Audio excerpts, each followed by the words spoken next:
ប្រពន្ធអើយប្រពន្ធបងពេលនេះនួលអងលំបាកខ្លាំងណាស់បងគឺជាប្តីនឹកឡើងសែនខ្មាំងឲ្យអូនកំក្រាជួបប្តីដូចបងគ្រួសារយើងក្របងក៏ពីការគ្មានលុយភាពណាអាចជួយឲ្យអូនរស់នៅសុខសាន្តបានឡើយណា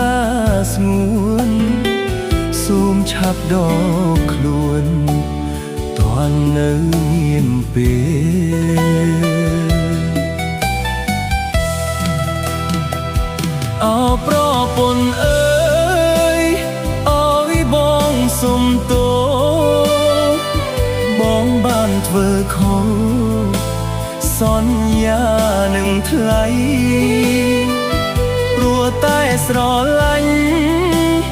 ទើបចេញពីស្រីសូមជ្រើសអ្នកថ្មីដែលល្អជាងបងបើសិនលោកនេះអាចមានជាតិក្រោយខ្ញុំសូមសងឲ្យមានគ្រប់អ្វី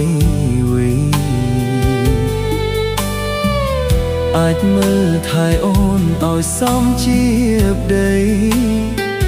មិនឲ្យរូបស្រីទឹកភ្នែកទៀតឡើយ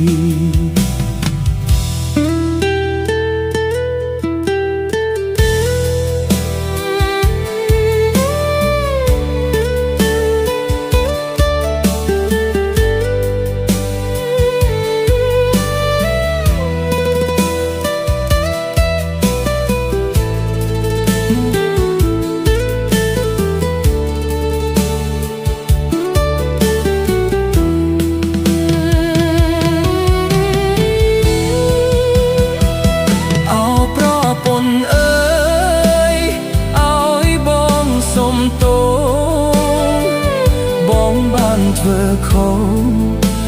សន្យានឹងថ្លៃ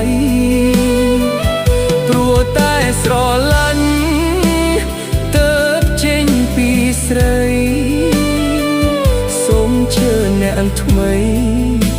ដែលល្អជាងបងបើសិនលោកនេះ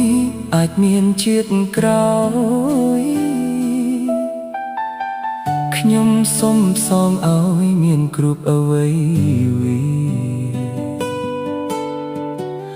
អាចមើលថែអូនឲ្យសមជាប្តីមិនឲ្យរូបស្រីទឹកភ្នែកទៀតឡើយ